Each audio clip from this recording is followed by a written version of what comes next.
Today I'm making ribs, and not just any ribs, spicy, sweet, sticky gochujang pork ribs. I am talking tender, pull-off-the-bone pork ribs with a Korean-inspired sauce that's sure to please. And the best part is you don't need a barbecue or a smoker to make them. Pork ribs made indoors. Let me show you how. I'm using baby backs that I cut up into individual ribs for this, but you could just as easily use spare ribs. I'll brush them with a little neutral oil and then hit them with a goodly amount of salt, making sure I get some salt on all 4 sides. Before these ribs land in the braising pot, they'll need to be browned, because brown brings flavor. Once the broiler is ripping hot, I'll pop the ribs into the oven and blast them until they're nicely colored up. Take your time here. Pasty ribs are not going to do it. Once they look like this, set them aside and get started on the sauce. I picked this pot because it's oven safe, sturdy, and it's the only one I own big enough to hold 2 full racks of ribs. If you don't have a pot this big, maybe think about using a roasting pan instead. Once my extremely large pot is nicely preheated over medium, I'll glug in about 2 tablespoons or 30 milliliters of neutral oil and swirl it around to coat the bottom. Then I'll toss in 2/3 of a cup or around 150 milliliters of finely chopped onions and cook until the onions start to soften. If you've ever made barbecue, you know that ribs like low and slow, so these ribs are going to be oven braised. That's why this recipe is special. The braising liquid with all the flavor from the ingredients and the ribs will ultimately wind up in the sauce.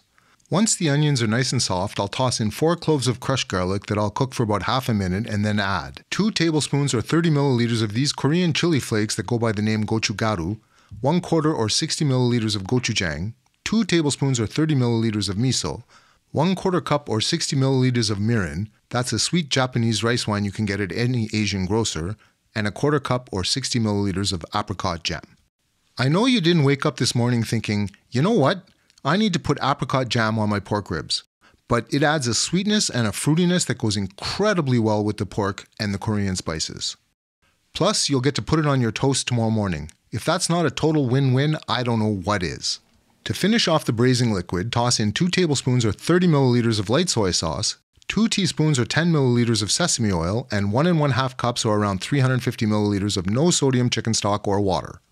Give that a bit of a stir, then carefully transfer the broiled ribs to the pot. Or, if you're impatient like me, just dump them all in at once. Some of the ribs won't be under the liquid. Don't worry, that's fine. It will all work out. In fact, the ribs above the surface will get a little extra brown power. Cover the pot with foil to add a little extra seal under the lid and transfer it to a 325 Fahrenheit or 160 degrees Celsius oven to let the ribs braise unattended. After about 30 minutes, shuffle the ribs around in the pot so that the ones that were above the liquid are now submerged, then baste, replace the foil, cover, and return the ribs to the oven. At about the 1-hour mark, start checking the ribs. If they're still a little tough like these, cook them another 15 minutes, then check again. That's the thing. Ribs are done when ribs are done. It's going to be somewhere between an hour and 90 minutes. I always want my ribs tender enough to pull cleanly from the bone but not cooked to the point that they are falling off the bone. If you cook ribs just right, they have the most wonderful chew, tender and toothy at the same time. Now that I have these ribs where I want them, I'll remove them from the pot, set aside, and carefully pour the braising liquid into a clear container. This trick is great for defatting sauces. Let it stand for a couple minutes so it separates like this, and then just remove the clear stuff. You can try pouring it out, but that never seems to work for me, so I just spoon it off. Once most of the fat has been removed, I'll transfer the remaining sauce into a small pot to reduce.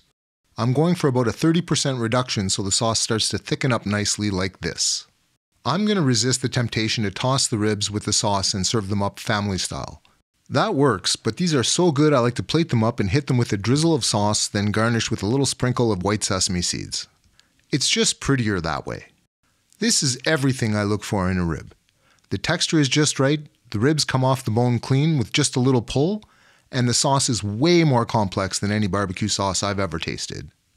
The combination of the porky intensity, the fruitiness from the apricot jam you probably still don't believe works here, and the Korean spicing is amazing together. Spicy, sweet, sticky, delicious. Everybody needs ribs like this on their table. If you've jumped onto the Korean flavor wagon and are looking for ways to add more gochujang into your life, which you do whether you know it or not, check out this video for spicy gochujang ramen with crispy chicken. And remember, life's too short for bad food.